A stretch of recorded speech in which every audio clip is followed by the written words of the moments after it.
For the last 6 months, payment processors like Visa, MasterCard, and PayPal have been censoring the internet, stifling creative expression, censoring artists on a whim, forcing Itch, a gaming platform, to remove thousands of games, and if they do not, they will no longer be able to make money ever again because all these different payment processors will pull out, effectively killing their company. It's pretty much threatening them. The same thing also happened to Steam, to where if Steam did not remove said content or certain games, then Steam no longer would be able to use payment processors like Visa, MasterCard, or PayPal, and then because of the damage and risk that caused to Steam, Steam created an entirely new policy to accommodate payment processors and say, yes, Master, we will kiss your boot, we will censor anything that you want us to censor. But it didn't just stop there. Even with Pandora's box opened and Steam trying to do the best they can to accommodate payment processors, PayPal still decided to back out on most countries around the world where you no longer could buy games with PayPal on Steam's platform. And this goes to show just how much control that these companies have and how much damage they can do to so many people around the world if they just do not like you. Hell, I'm not even getting into the absolute disaster that these payment processors have done to anime and manga in Japan, or just censoring Japanese sites, censoring Japanese otaku dating apps, literally for Japanese people to date, which, if you do not know, Japan has a population crisis, and the fact that payment processors went after a dating app in Japan is insane, which caused a lot of backlash from Japan, which then payment processors decided to back off and allow the app to function, but it doesn't stop there. The point is that these payment processors, they will continue to push and push and push and push and censor and control as much as they can because they can get away with it. And the reason for that is because they have a monopoly. They work together hand in hand, and they're able to dictate the market, and you really have no other person you can turn to be able to use as a payment processor. For instance, let's give a good example here. If you're going to buy stuff as goods, like you're going to go buy groceries, you're going to go and buy something from a site, most of the people around the world are going to be using Visa or they're going to be using a MasterCard. Let's just be completely honest. And so what if the most used cards around the world, basically a monopoly, you no longer could use those cards to buy stuff on a certain site because this site didn't want to bow down to censorship. More or less what that means is that company would straight up die. And so this is the overall control and power that these payment processors have. It's gotten completely out of hand. And this is just a very brief summary on everything that's happened just in the last few months. I mean, I didn't even talk about the stuff in UK with its, Kids Online Safety Act. I haven't even talked about the stuff in the EU with its chat control and, basically having to do age verification laws and constantly age verify yourself every 3 months just to be able to access the internet. I'm not talking about the stuff even with the Australia under 16 ban. I'm not even mentioning the stuff in the United States with a bunch of different laws that also is trying to censor the internet and do age verification with facial scans or ID. There's just a lot going on. But strictly speaking, I want to talk about payment processors for a second because this news is just insane. The fact that PayPal has the cojones, they think they have the right to actually do something like this, is insane.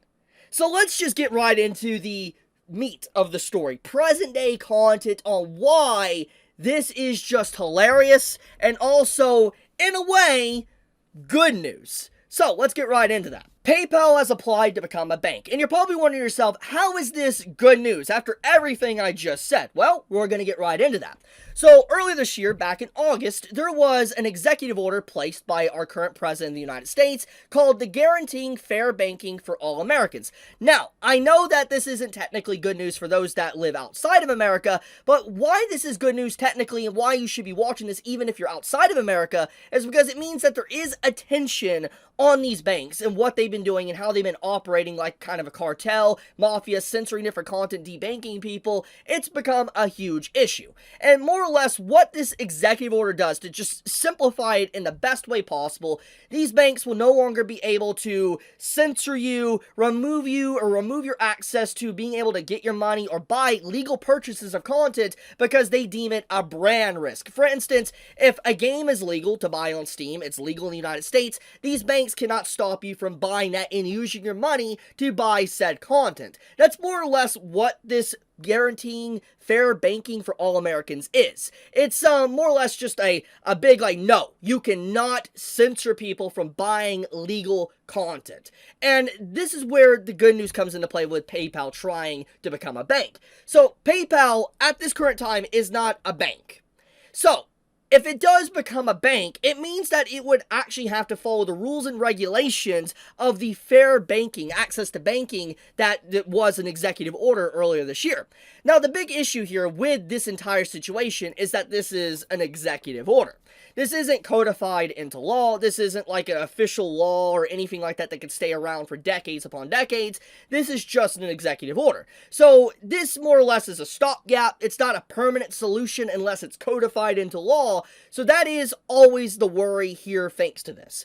But the point of the matter is that if theoretically PayPal does become a bank relatively soon, they will have to follow these regulations, which means that all the censorship and bullcrap they've been pulling for a very long time will no longer be able to fly. And I'm going to give examples of some of the damage they have caused to people just in the last few months. Like, here's a good example. Back in August of this year, someone was trying to buy adult ebooks online, legal content, and apparently their entire account broke terms of service for PayPal, and it's just gone. They got banned. And that is just insane. Imagine buying legal content, even if it's adult content, you don't like adult content or whatever, using your own money, your own funds, and purchasing this legal content, and then your account is just banned for it. It's just like, what? Why?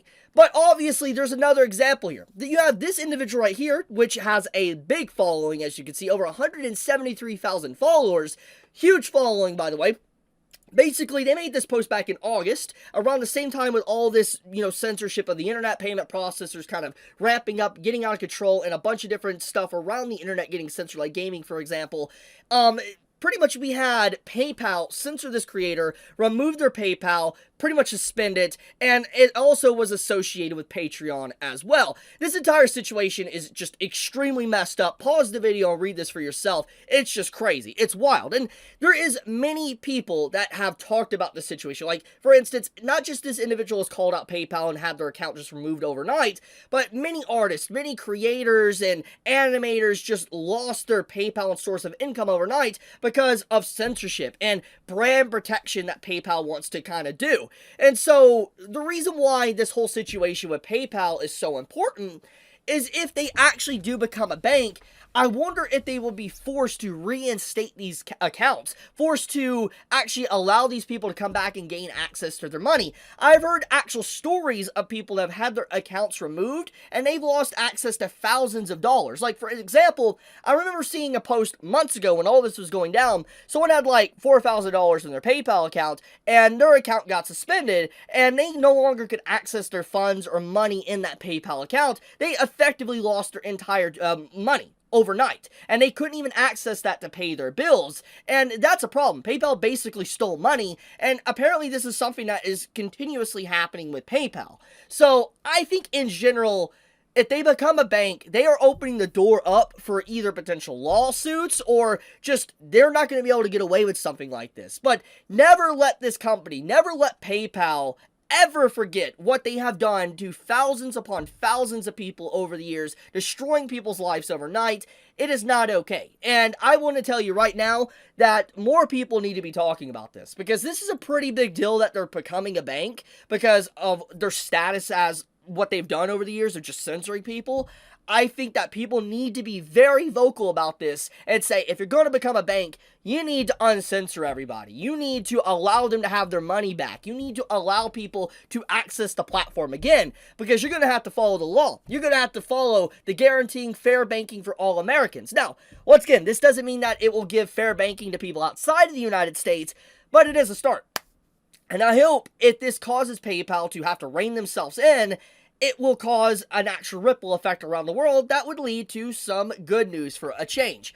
But, yeah, I wanted to talk about this because this was a pretty big deal, this stuff, because censorship has gotten out of hand. There's just so much that's been going on in this just last 6 months alone, and it's insane. It's getting worse, though. It is actually getting worse. There's so much other stuff that's going on right now with, like, the stuff in the United States. There's so many age verification laws right now, and it's so hard to keep up because it's just something new every single day, and it's overwhelming. I'm not even gonna lie, it's very overwhelming with just how much the internet is under attack by so many different avenues, either through activist groups, through payment processors, through governments that are trying to assume control, companies trying to invade your privacy and sell your data, just so many different things. It's really bad, and it's just getting worse and worse, and at least at the end of the day, there is some good news here with this situation, and I think indirectly PayPal doesn't realize this, but maybe they do, I don't know, but this could lead to them having to reinstate people that have been censored. I'll leave it at that, though. Tell me your thoughts in the comments below, how you feel about this, how do you feel about what PayPal has done, or payment processors in general. I love you guys, be safe, stay healthy, Chibi out.